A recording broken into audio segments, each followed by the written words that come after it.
Hello friends, এবছরের most hyped মুভির যদি লিস্ট করা হয় তাহলে সিকান্দারের নাম সেখানে সবার উপরে থাকবে। আর সেই সিকান্দার মুভির ট্রেলার রিলিজ করা হয়েছে গত কিছুদিন আগে। এর আগে যে টিজার রিলিজ করা হয়েছিল সেটা তো অলরেডি আমাদের হাইপড বাড়িয়ে দিয়েছে। আর এখন মুভি রিলিজের এক সপ্তাহ আগে এই ট্রেলার ড্রপ করা হয়েছে, যেটা দেখে বোঝা যাচ্ছে মুভি হয়তো ভালোই হবে। তো চলেন আজকে এই ট্রেলার নিয়ে কথা বলা যাক।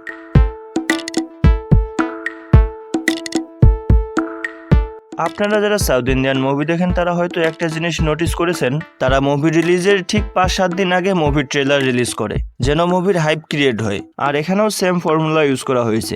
আর এই মুভির ডিরেক্টরও তো সাউথ থেকে, এআর মার্গাডস, এর আগে যিনি গাজিনী বানিয়েছেন। তো হি নোজ দ্যাট অডিয়েন্সের মাঝে কিভাবে জায়গা বানিয়ে নিতে হয়। তো সাজিদ নাদিয়াদওয়ালা, এআর মার্গাডস আর বলিউড ইন্ডাস্ট্রির ভাইজান সালমান খানের মোস্ট অ্যাওয়েটেড মুভি সিকান্দারের যে ট্রেলার রিলিজ করা হয়েছে সেটা দর্শকদের মন খুশি করে দিয়েছে। ট্রেলার দেখে তো একটা জিনিস মনে হচ্ছে, ইট উইল বি এ মাসি অ্যাকশন মুভি। এখানে আমরা ভালো একটা স্টোরি হয়তো দেখতে পাবো, কমেডি, অ্যাকশন, রোম্যান্স, ডায়লগ বাজি, ইমোশন, রিভেঞ্জ, গান সবকিছুই আমরা দেখতে পাবো। আর ভাইজানের সোয়াগ তো আছেই অডিয়েন্স নিয়ে আসার জন্য।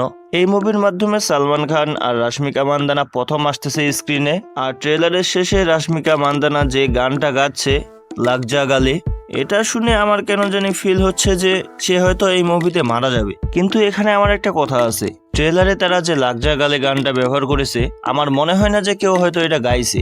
এখানে আমার মনে হচ্ছে হয়তো এআই দিয়েই জেনারেট করে নিছে এই ভয়েসটা। তো সেজন্য আমি বলবো যে অন্ততপক্ষে মুভিতে যেন এটা ঠিক হয়, না হলে এটা শোনার সময় পাবলিক বমি করে দিবে। তো ট্রেলার দেখার পর তো তাদের কেমিস্ট্রি আমার কাছে ভালোই লাগতেছে।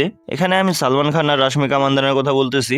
এখন দেখা যাক যে মুভিতে তারা সেটা কিভাবে ডেলিভার করেছে। তো আমি টিজার রিভিউতেই বলেছিলাম সালমান খান আর সাজিদ নাদিয়াদওয়ালার ডুয়োটা খুব ভালো কাজ করে।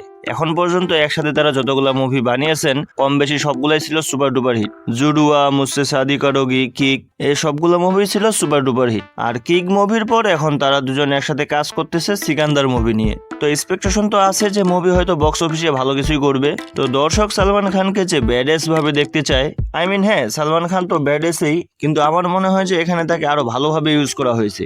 এছাড়া এই মুভির স্টার কাস্ট অনেক ভালো। সালমান খান তো আছেই, সাথে রাশমিকা, কাজল আগারওয়াল, আমাদের কাটাপ্পা, সত্যরাজ, ইভেন কিশোর আছে এই মুভিতে, যিনি কান্তারাতেও পুলিশ অফিসারের রোল প্লে করেছেন। শারমান যোশী এবং প্রতীককেও দেখা যাচ্ছে এই মুভির ট্রেলারে।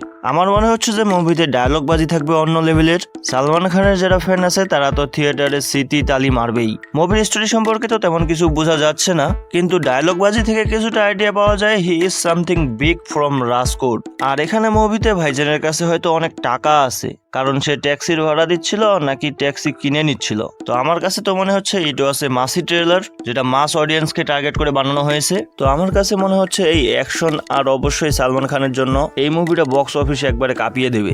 আপনাদের কি মতামত এই মুভির ট্রেলার নিয়ে কমেন্টে অবশ্যই জানাবেন। আর ভিডিও ভালো লাগলে সাবস্ক্রাইব করতে ভুলবেন না।